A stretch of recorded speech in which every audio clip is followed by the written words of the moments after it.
With that being said, welcome to the new show on the block.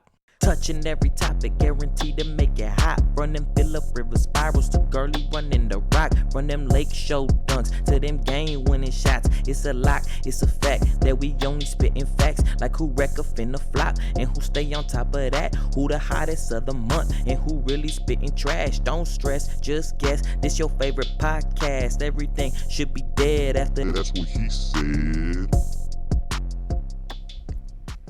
Good morning, good afternoon, and good evening, depending what time it is, wherever you are in the world. Listen to us right now.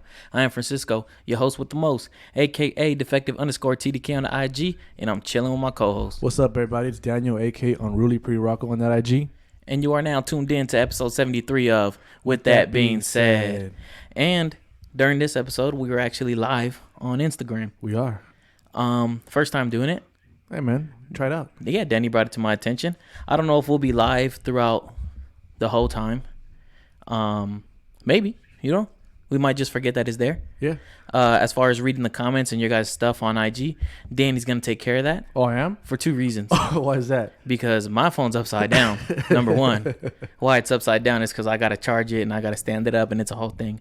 But also two, reading's not my strong suit, so I'm gonna let you go ahead and handle that Also, shit. if you guys can see, he has sunglasses on. Yeah, they could see because if they're on the IG live, you can see clearly right now that I got to, because you have to, what do they say? You have to dress for the job you want. That's true. And the job that I want is to be a stay-at-home mom that drinks wine. And this is what she does when she goes shopping. It makes sense. All the stay-at-home moms that I see.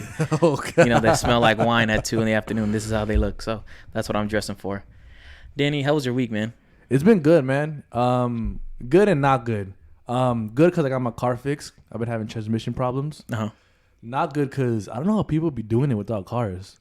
That shit's a struggle. The bus player? Get that bus pass popping. I know, but this shit is only like $24 for the month. Okay, first of all, I only need it for a week, so that's not worth it. I don't know how much it is for the week. Well, I don't know, but all I gotta say is that it's been rough. Uh-huh. And but I got my car back now, so ladies, I can take you out on dates. It's cool now. We don't gotta take the bus. Oh, you got it right before Valentine's Day too. I know. I was stressing, bro. Yeah. Yeah. That's clutch. Yeah. That's actually the reason why I got my driver's license. Why? Was because Valentine's Day was coming up and I wanted to take this girl out. No way. Yeah, so I was like, I need to get my license. My birthday's in January, so I turned 18 right at the beginning. I went to go get my driver's license right away. Oh, okay. Hell yeah. Hey, just so you know, Steve said that we're upside down, but if he flips the phone, we wouldn't be upside down. Also, Steve, keep that shit to yourself, playboy. Keep that shit to yourself. You don't think everyone else can see that we're upside down, dog? Come on, son. He must not have been listening to the beginning of the show. He wasn't paying attention. It's all good. It's all good. It is what it is, man. But also, hey, I got a small story to tell. Okay, go ahead. I got finesse today. An anecdote, if you will. Yes, I got finesse today. So shout out to my boy Raul. Shout out Tito. He comes on the show a couple times a month. What up, Seven? 7? I forgot his name. He knows why. And so my boy gave me a ride to the shop, because I had to pick up my car. And on the way back to my house, he's like, "Oh, bro, can we stop by Do Taco?" And then he was driving me, right? Sorry, back to his house. 'Cause I gotta go drop him off. So we pull up Do Taco. Does his thing, orders whatever he wants. Hey, bro, you want something? Oh yeah, let me get this. All right, cool. Whatever we're talking. We pull up to the window. Oh, it's gonna be so and so. And then he goes to his wallet. He's like, "Oh fuck, bro, I'm gonna bring my card." And I'm like, "Really? So he offered to buy you food, and then when it came to pay, he didn't have his wallet. So I had to pay for everything. And I like that. That's a fucking alpha move. He just fucking alpha you, dog. Yeah. He invited you to eat, and he said, "By the way, your treat, player." And I like that. I respect that. Also, I paid for his food, so he's my son now. All right, well, we'll see, dog. We'll see. Also, he could be your Valentine's Day. You can take him out. You can pay for him there. 7 at Garrett Thomas 7 says this is a great idea. What up, G? What up, Section 300? What up, Alex? What's up, bro? Hope hey, you guys are doing well. Low key, respect to Gary. He told me about this, so I was gonna make it my own idea. But you know what? I'm giving him some credit. Oh, so there was sarcasm in that comment? No, I mean, no. Yeah, I guess there was. Yeah. Oh, fuck you then, Garrett. I take my shout out back, baby. He said 100. What up, boy? What up? Let's go ahead and get into the show, man. First of all, I want to start off with a topic. Let's celebrate some life. Today is the 20th anniversary of the passing of Big Pun. Big Pun died of a heart attack February 7th in the year 2000. 20 years already, man. Damn. The reason why I want to bring it up is because, for one, he doesn't get the respect I feel he deserves.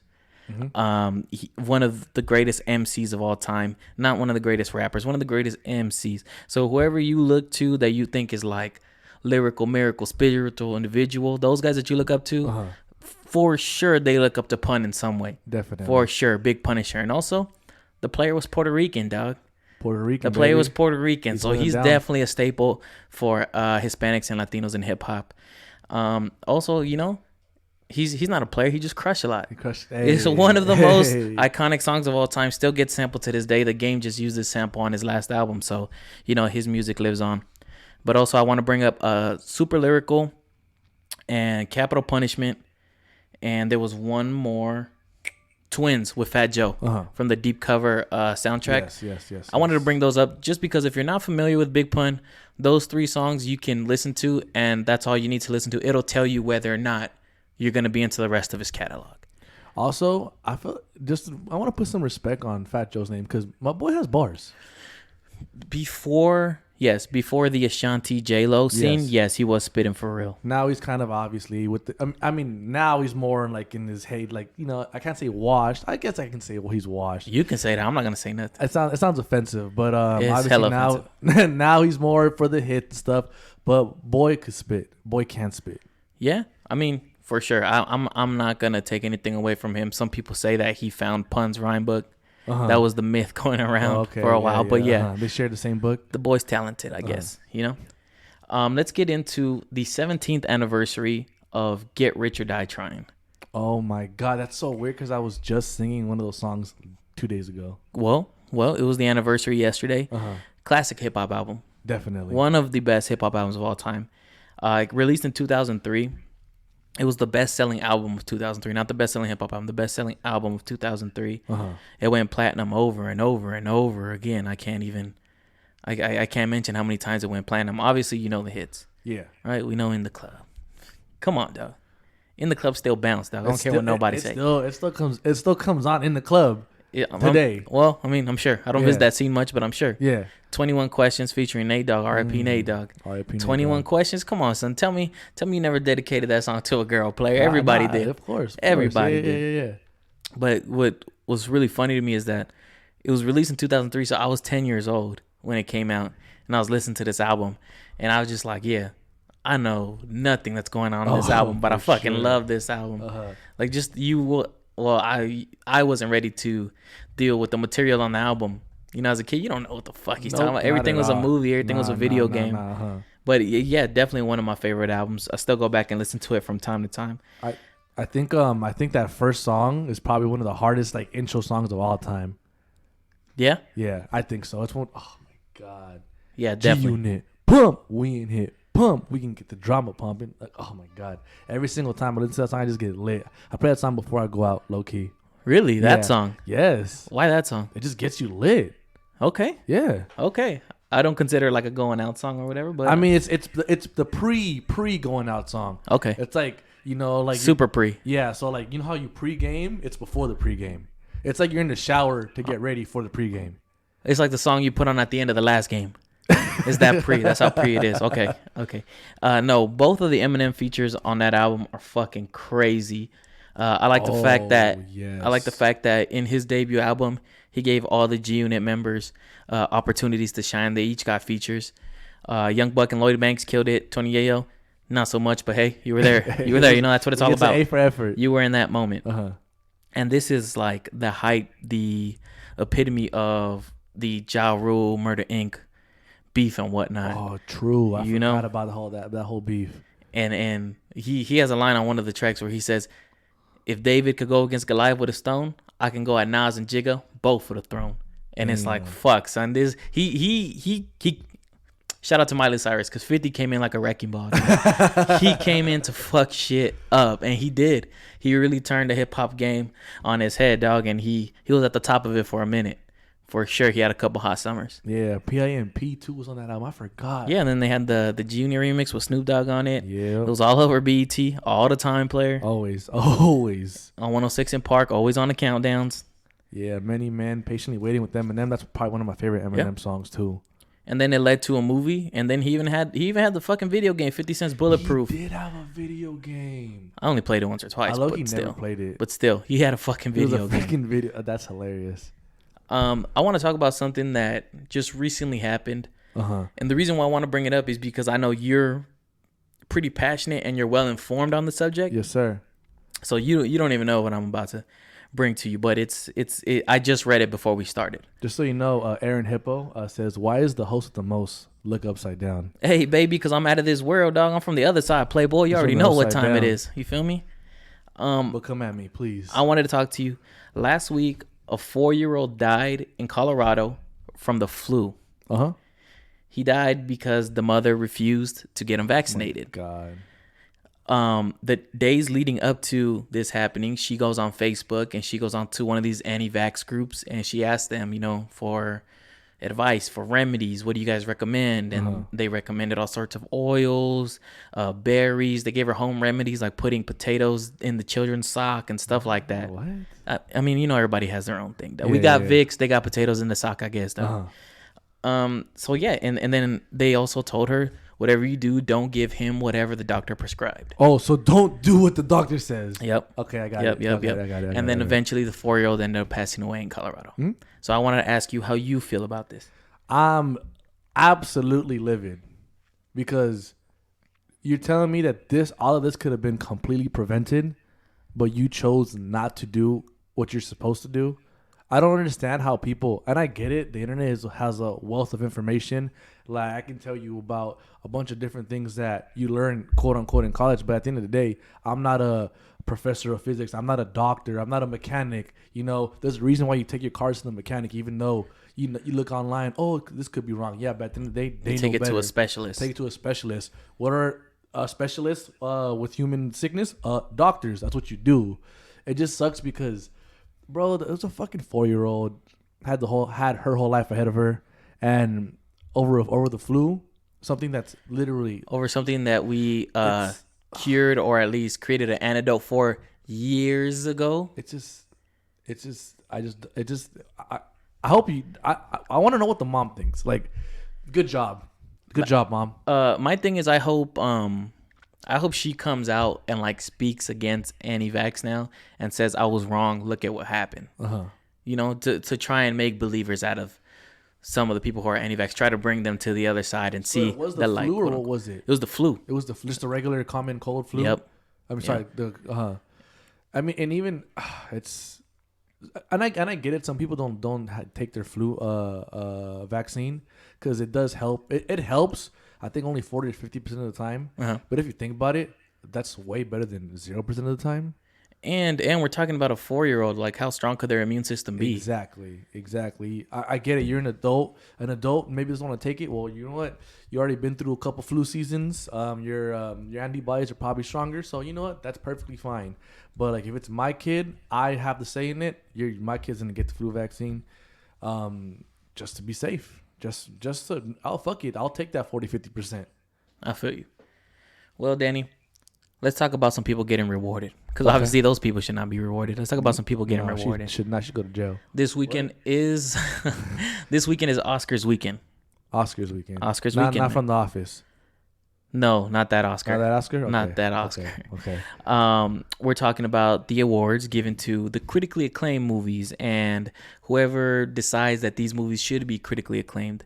I'm not going to go into saying who should and who shouldn't win, only because I don't watch all of these movies. So it's tough to say what's the criteria for, who deserves the nominations, who deserves the actual awards.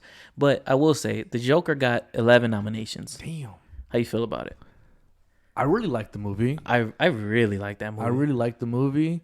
Yeah, and you know what? Just thinking back, I remember it making me feel like dark and like weird.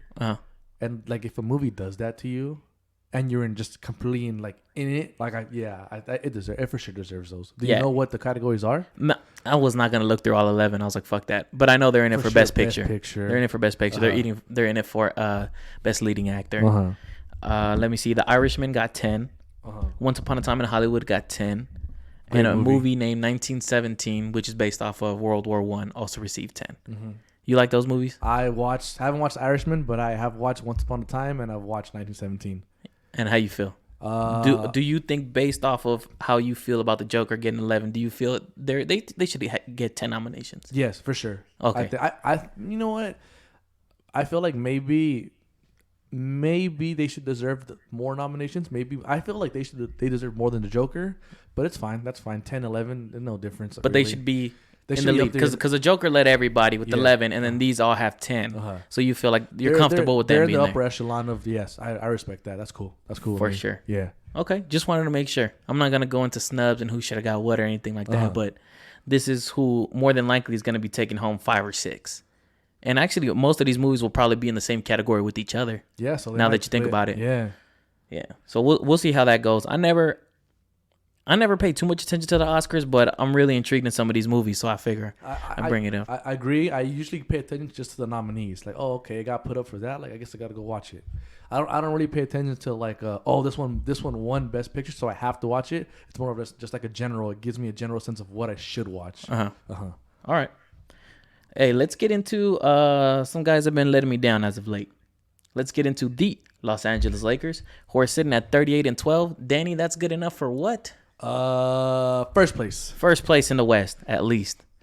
Not in the whole league. First place in the, because on the other side we got Milwaukee, who's looking like a favorite right now. To be honest with you, the Lakers are coming off a real disappointing loss last night to the Rockets. I say it's ugly. I say it's disappointing because the Rockets recently made a trade in which they got rid of their really only big.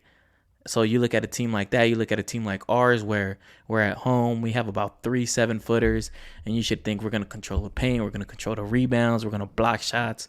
And not that it should be an easy win because the Rockets are a talented team, but it's a win that you expected to get. Oh, for sure. So to lose at home by 14 points, 15 points is... it's tough. In theory, I just don't understand how you don't just pound the paint. I get how you can get outshot, fast breaks. Yeah. But it's like the Lakers, come on, dude. Just literally feed the bigs. That's yeah, you're saying like on paper it makes sense. Yeah. Yeah, and I actually saw Anthony Davis post up PJ Tucker once or twice and just look dominant. So I'm not sure why that wasn't the recipe for the whole night. But, I mean, it is what it is. The game played out the way it did. The Rockets were hot from 3.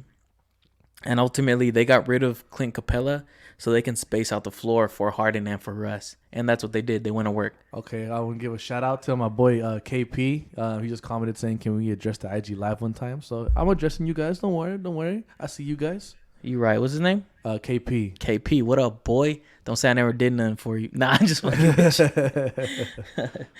you. Yeah, so we have 3 games before All-Star break. We got at Golden State, at home versus the Suns, and then at the Denver Nuggets. Obviously, the Denver Nuggets are the best of those 3 teams, but I don't care if we're playing on the road. Coming off of that loss against the Rockets, I want to see us go 3-0 before the All-Star break. Definitely. Yeah, like 2-1 is not good enough. Nope. Like, you have to start playing at a championship caliber now because, you know, the trade deadline has come and passed. Teams are starting to hit their stride. Teams are building chemistry with the new players that they have. And you have some guys who are championship contenders who just made moves, who are hungry, who are looking up at you at the number 1 seed like it's lunchtime, dog, because you're not playing where you need to be. How do you feel about the free agent conversations that are going on right now? As far as Darren Collison, you heard about him? Yeah, a little bit. Plus, he was at the game last night with Jeannie Buss. They're sitting next to each other. Honestly, to me, that tells me that he's signed. Like, yeah, he's signed. He's done. He's in. To me, that's what it tells me. But, you know, I don't be in the emails. So I like that move. I mean, I'm saying this because like that's all the moves that we have left now because we can't trade for nobody. No. There's still moves to be made. But also, I heard about the Lakers working out J.R. Smith. They agreed to bring him in for a workout. Yep. I don't know how I feel about that one. Why? I don't know. I guess he's I don't know.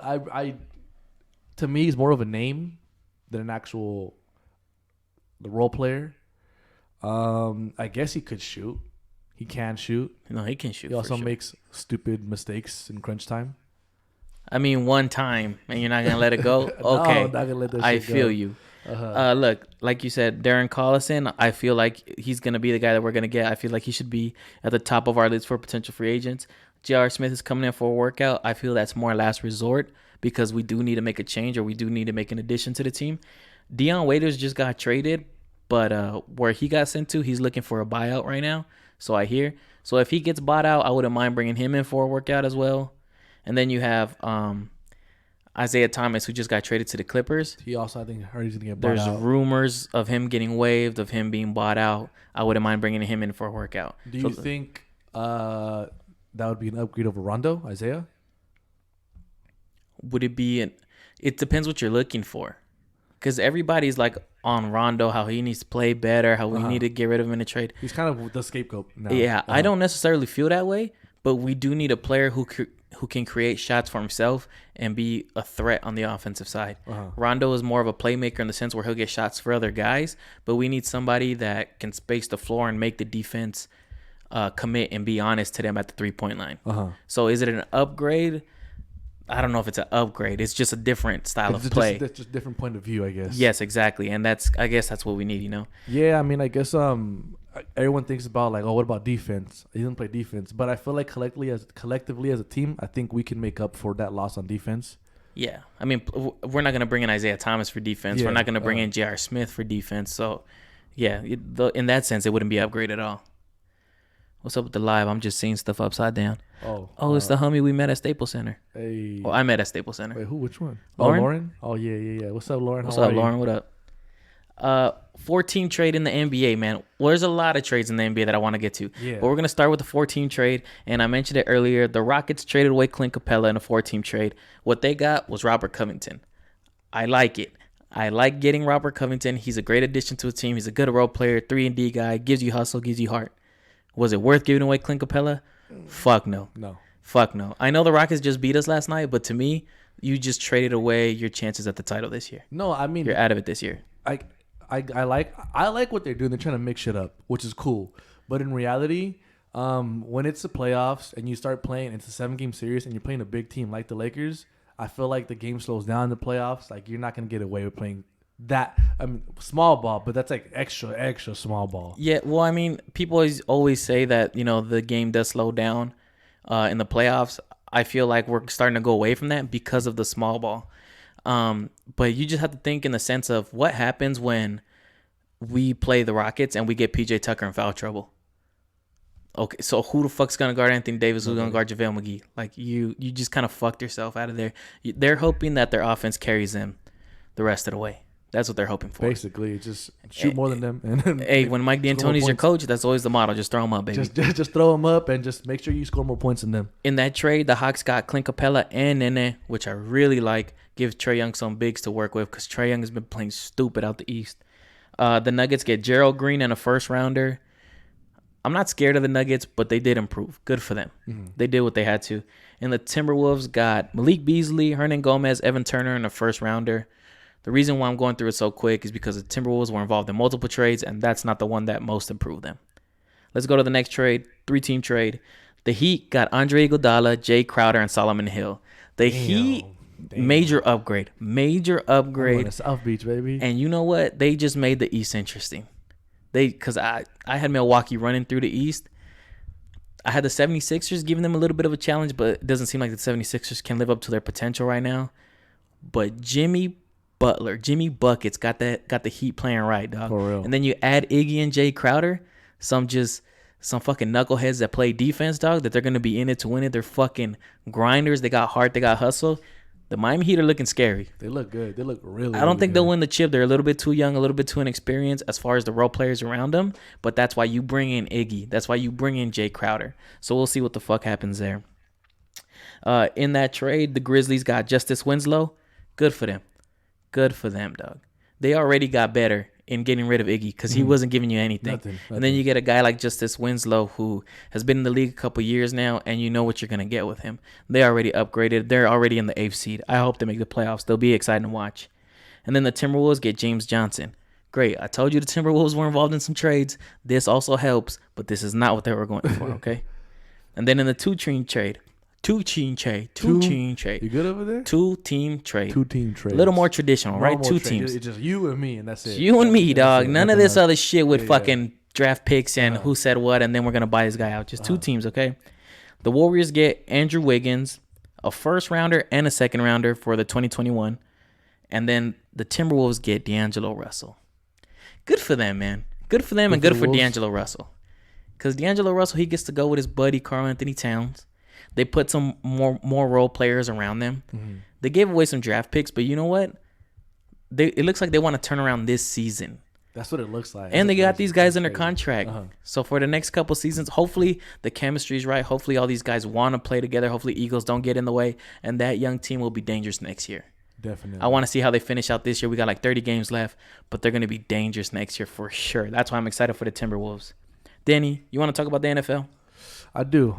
Something happened last week. What happened last week? I think it was called the Super Bowl.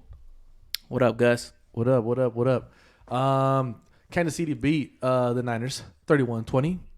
Honestly, great game. I was very happy. As a third party, I was okay. As a third party, As yeah. a third party, I was very happy. Everyone's talking shit about last year's Super Bowl. Honestly, to me, it was nerve-wracking the whole game because it was my team. You were involved. I was involved. Everybody else absolutely hated it. But congrats to Kansas City. Congrats to Patty Mahomes, man. Respect to that boy because he had a bad game. He was having a bad game. Yeah. And then he turned it around. I mean, I don't know if Kansas City won it or if Kyle Shanahan lost it, but, you know.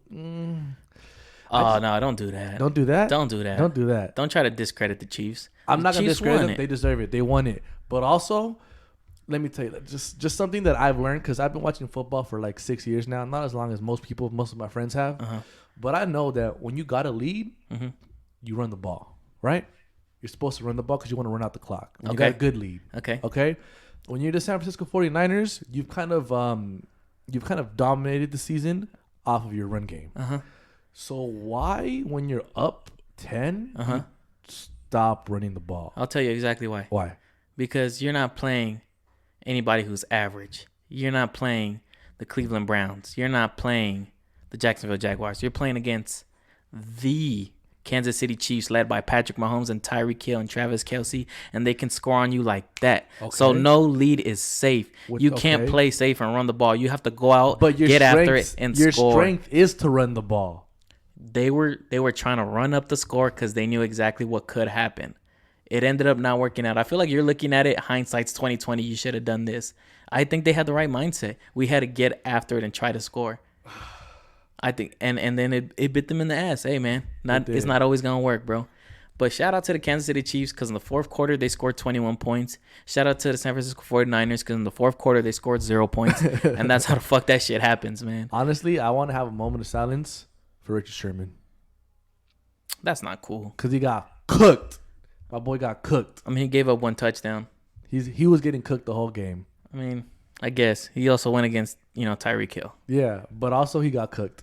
If you think so, all right. If you think so. Honestly, it was a great game. Oh, my bad. Go ahead. No, I was just going to say, I don't think Richard Sherman's the best corner in the game. I know he was talking Not like at he all, was. but he talks like he is. So that's why you're bringing it up. That's why I'm bringing it Oh, up. okay. Yeah, you just yeah, want to yeah. rub it in, huh? From it a little bit. All right, Hey, man. now I see what kind of guy you are. You talk shit, and all right, it's gonna come back to you. Did you watch the halftime show? No. You didn't? Mm-mm. Well, you missed out. No, I didn't. Yeah, you did. I'm faithful. What? Oh, you're faithful. No, I got a girl, dog. I don't got to watch that shit. Dog.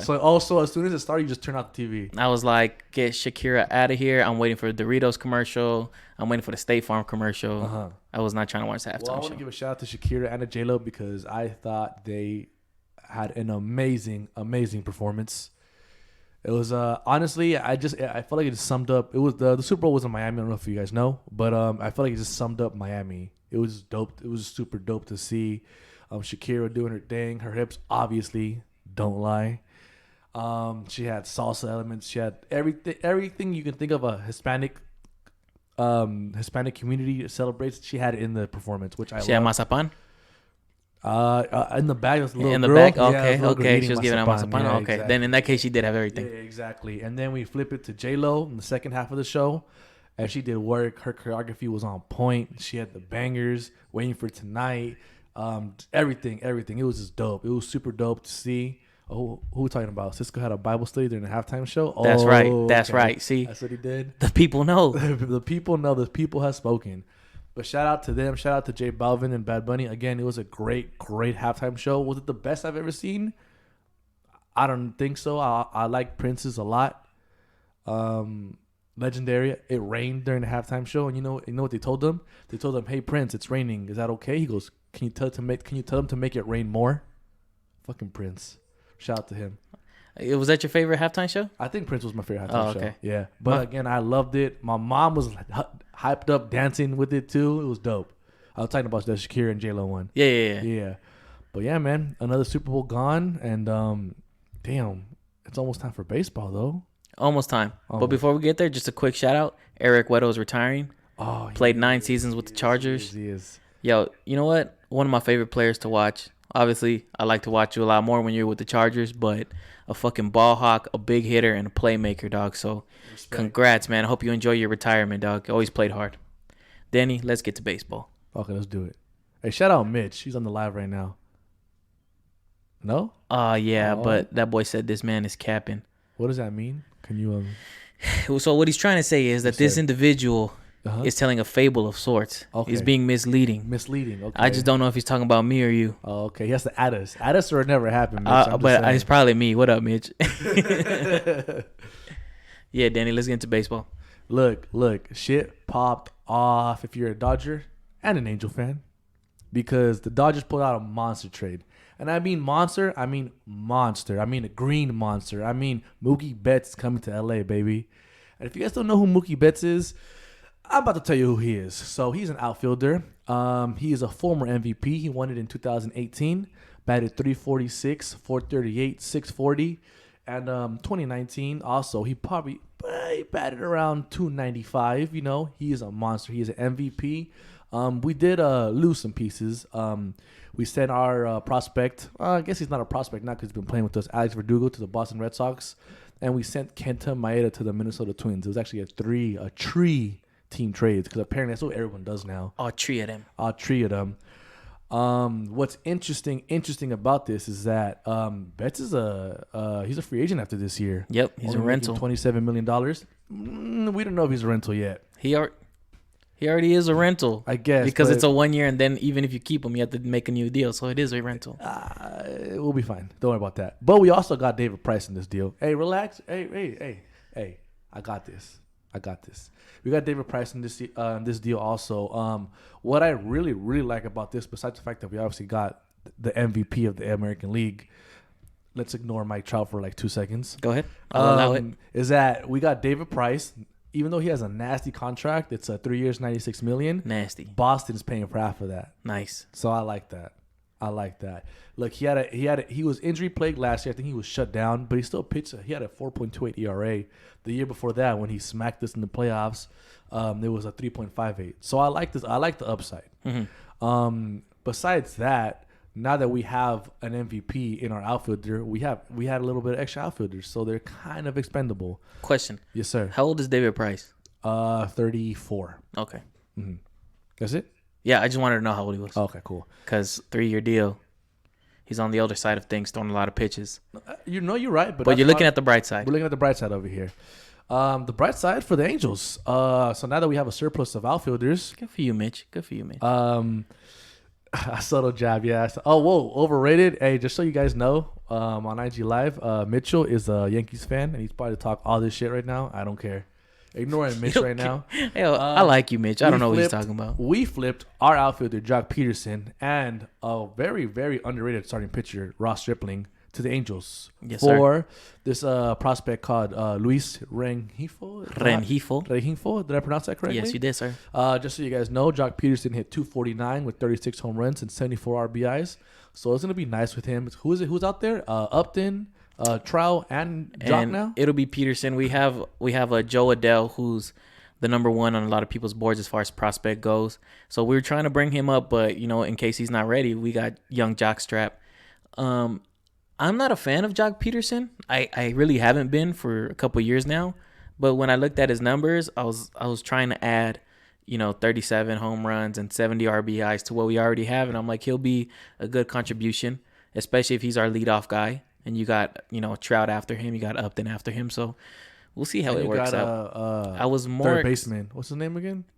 Our third baseman, David Fletcher. No. The new. I think you forgot about the new third baseman you guys signed. Oh, what's old boy's name? Yeah, Rendon. Rendon. Yeah. That's lineup starting to look good. I know. I got to get his jersey. Matter of fact, but order it right now, please. But when all the talks were going on, I was on my phone trying to keep up, looking for new sources, looking for new news, because I was excited, not about young jockstrap, but because they were saying that we were going to get Jock Peterson, a prospect, and a big league starter. So I was like, damn, who out of the Dodgers rotation would they be willing to give up because we need pitching? And then when I saw it was Ross Stripling, I was like, low key, that's a fucking come up. Ross Stripling is a come up. He was in 2018. He was 8-6 with a 3.02 ERA. I think the first half of the season he was leading the league in ERA. I think he had like a 1 something or a 2 something. He kind of tailed off towards the end, but he's a solid pitcher. I think solid number 2, number 3. He could even just maybe lead the rotation, man. And especially when the Angels are trying to go into a 6-man rotation to help give Ohtani some rest, give him breaks in between. And I think also have Ohtani, it's a big come up. Lineup. It's a big come up for us, man. Hey, honestly, I like your team. Low key, me too. But I saw people doing the way too early like power rankings, way too early power rankings, and they had us as like the 4th team in the AL, and I was like, we haven't even made the playoffs in fucking 6 years, so I don't even want to talk about shit like that. We still got to worry about the Astros. Astros are still good, even though they cheat. Well, that's why there's a 4th team in the AL. In the AL West? In the AL. AL total. Okay. In the AL. So the Yankees, Astros, whoever the fuck you want to throw, and then us. So I was like, that's way too much. It's too much on paper. Like, I need to see it all together. Yeah, man. I'm excited, dude. But that reminds me back to a point I didn't make earlier, and I'm sorry about that, but you're excited to have Mookie Betts and David Price, even though they're getting accused of cheating? I don't. The thing is that I don't know. Because that's what bothered me. That's what bothered you? Yeah, because everyone was like, "Fuck the Astros" and all this shit because they got caught. Yeah. But then once the hints started coming out that maybe the Red Sox were doing it too, then everyone was like, "Fuck the Red Sox, we got cheated twice." But now it's like, but we got their best players, so we're all good now. I mean, I don't think so. Mookie Betts, like if you look at his stats, he's been a perennial MVP for like the past 4 or 5 years, behind Mike Trout. Obviously, he's been. Yeah. I think he's the second. He's the second best player. If it wasn't for Mike Trout, he'd be the best player in baseball. So I feel like he's a solid player, just regardless. If he cheated, then whatever. What am I supposed to do? But if I had a Jose Altuve come through, get traded to the Dodgers, I'd be like, all right, boy, let's do it. You'd be cool too? Hey, man. All right, that's just so everybody who's listening, Danny's representing you Dodger fans. That's how you. I'm representing. Just to you though. To me. Yeah, to me. So to me, the fact that you guys are excited that you got a cheater is cool with me. I'm fine with it. If you're not cheating, you're not trying. I like that shit. But I don't want to hear no more bitching about. The thing is, for sure. But before you continue, is that obviously we know how deep it got with the Astros. Yeah. We don't know how deep it actually was with the Red Sox. If they're yet though, right? Yeah, I don't know. Like, I think they're still investigating it, which is why they haven't suspended Alex Cora. Didn't he get fired already? He got fired, but he's still not suspended. There's a reason he got fired, man. That's all I'm gonna say. So I don't know how deep it got because he was only there for like a year, and then this happened. So again, I don't know. I don't know details. I don't know yet, but when you get when you have an MVP to stick next to your own MVP, you're gonna be happy. Hey, cool. I just wanted to make sure, man. Bring Jose Altuve to the Angels. I'll be excited as fuck. I know you just wanted to be a little hater. That's not being a hater. I want to know how you feel. A team that supposedly cheated you out. I don't. But you're okay with it. That's not being a hater. That's being curious, Danny, and that's the difference. And you need to read a dictionary more because that's the difference between those two. Okay, for sure. Bring Jose Altuve to the Angels. We get everybody wired up before the games, dog. We get electric pads. Hell yeah, we get everybody roided up. We get earpieces, and we do the whole 9, dog, and we win the whole thing. I wouldn't mind a bit. I'd still be at the parade showing out. I don't give a fuck, dog. But just want to shout you guys out real quick. Thank you guys for tuning in both to this episode and also on the IG Live. Thank you for everybody leaving comments. Danny, you want to shout out anybody on the IG Live before we go? Let me see. Mitchell talking shit already. Y'all would still find a way to lose. Damn. Yeah. Big facts though. Big facts. Relax. First of all, your team hasn't made the playoffs. Hey, dude, he wasn't talking to me, man. Damn. Oh, he said Frankie. Oh, okay, Also, I don't know who that is. Oh, You gotta add me on IG, player. Shout out Mitchell. Everybody who's tuned in, thank you so much. Maybe we'll do this more often. But yeah, that's it. See you guys next week. Shout out Big Gus the Buzz. See you guys, man. Deuces.